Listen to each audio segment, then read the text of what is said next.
Hey, what's up, guys? Dominic here again with another video. Today I'm going to be talking about natural law and how it can be used to predict future outcomes and essentially demonstrate that it is a proper science. And in my natural law video, I did state that natural law was inherently fair and just in the consequences that it generates in our experience based off of our output into the world. And today I'm going to be providing a very clear example with that in the form of transhumanism and atheistic thinking. So first we have to understand that natural law is outside of our control, and it is essentially a higher power than man, guided by logic and care and intelligence.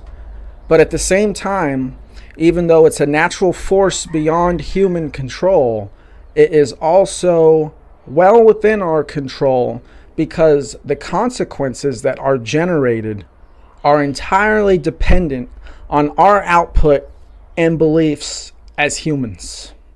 So, as I said, natural law is absolutely a science, and it can be used to make predictions based off of the way humans are acting in the world and the way they believe in their worldviews.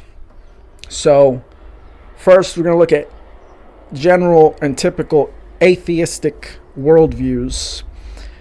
And I think atheism is a big component to transhumanism. Now, I don't think all atheists are transhumanists, nor would I even say that all transhumanists are atheists, but it's very likely that if you're a transhumanist that you are an atheist, and the two ideologies go hand in hand.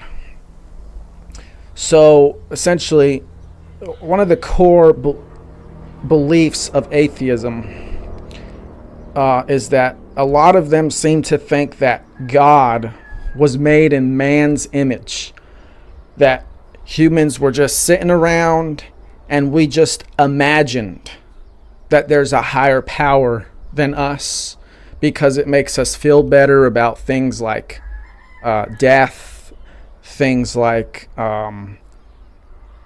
other people passing on or suffering. It provides a foundation that people can hold on to that is comfortable in the face of these uncertain outcomes or seemingly meaningless outcomes like that of suffering. And there is a rooster crowing. I can't do anything about the rooster if it's picking up. But another core belief of atheism is because they think God was made in man's image, they think that there are no real laws which govern morality or human behavior. And so they typically look to secular or technological solutions to fix the problems that humanity has created for itself, typically through institutions similar to secularism, which have existed in the past, and technological means. So a lot of these people seem to think that we can use the same tools to solve the problems which were created by the very tools that they're trying to solve or trying to use to solve these problems. And another thing is that they think they have control over these authoritarian structures such as a government, and they think they have control over the technological means they use. We don't have any control over these things as individuals. We live in a global society where the technological means is basically decided by governments, typically trying to use technology for military purposes. This is almost, or I should say, where most technology comes from. Like one example is Google Maps. It was I can't remember what it was called, but during the Iraq invasion, for example, they were using Google Earth predecessor to help coordinate the invasion of Iraq. And then all the government did was remarket it as a corporate product rather than a government product, and people use it because it's Google Earth instead of some Pentagon asset. So another thing that goes hand in hand with atheism and this way of thinking that God was made in man's image is these ideologies of scientism and transhumanism. Now, I talk a lot about science on my channel. I'm not anti-science. Science to me is just a method to learn the physical world we live in through tests and experimentations. Scientism, on the other hand, is authorities claiming ownership over that method, essentially. And these people, by claiming ownership over this method, direct the progression of technological advancement. And the rest of us are just basically subject to however they decide to advance it, which typically from governments and corporations, advancement is brought about through competition. It's not brought about through care, and it's not brought about through thinking about how the average person is going to best use their product. It's about how am I going to maximize product for my country or my company, and how am I going to best secure my country from potential dangers. So they both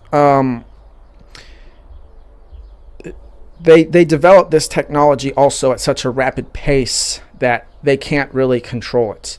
It's like trying to control a river that's going over 100 miles an hour. Because if you're just one person or even just one company within this global system of interconnected competing companies and countries trying to develop the best product and systems, you're going to make a small dent in that. Even if you're someone like Elon Musk, you're this prolific individual in the tech industry whose name carries a lot of weight, even you are limited in your power. So really, we don't have any control over the technology we're producing because it's basically accelerationism with a teleological goal of replacing humans with technology, which is what transhumanism is all about. It's all about replacing humans with technology. And transhumanists and science, these scientism types, I don't think they really remember spirituality or ontology. They seem to look down on these things, especially spirituality. To them, it's just kind of pseudoscience or hocus pocus type stuff. But spirituality is the interconnected force which binds us to things like natural law. And ontology, that's literally what our existence is.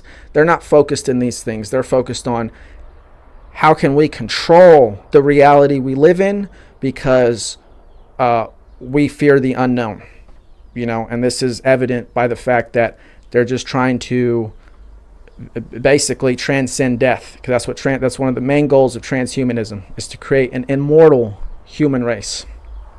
So from here, I mean, based off of these premises, we can see natural law in action, okay? Because essentially, because humanity has forgotten or allowed themselves to be guided by people who have forgotten natural law and spiritual premises, and they think things like God was made in man's image, we are going to create for ourselves a system where mankind will be made in technology's image. This is natural law in action.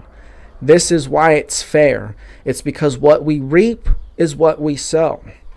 Because we think that there are no higher powers, because we're trying to transcend these higher powers through technological means, through secularism, through basically proclaiming that human beings are the highest power on earth, forgetting a natural hierarchy, we're going to merge with things that we consider mere tools or inventions in a way that is beyond our control. Basically, We have to accept there are things beyond our control, or through attempting to control these things that are beyond our control, we will essentially come into a state in the form of transhumanism where humans are no longer in control of anything. And this is the dilemma of believing that God was made in man's image, is that it leads to means and productions and actions like transhumanism, where now man is being made in technology's image. And that's my video today. That's just one example of how you can see natural law in action and view it as a clear science and see it for the fair consequences that it actually generates in the world.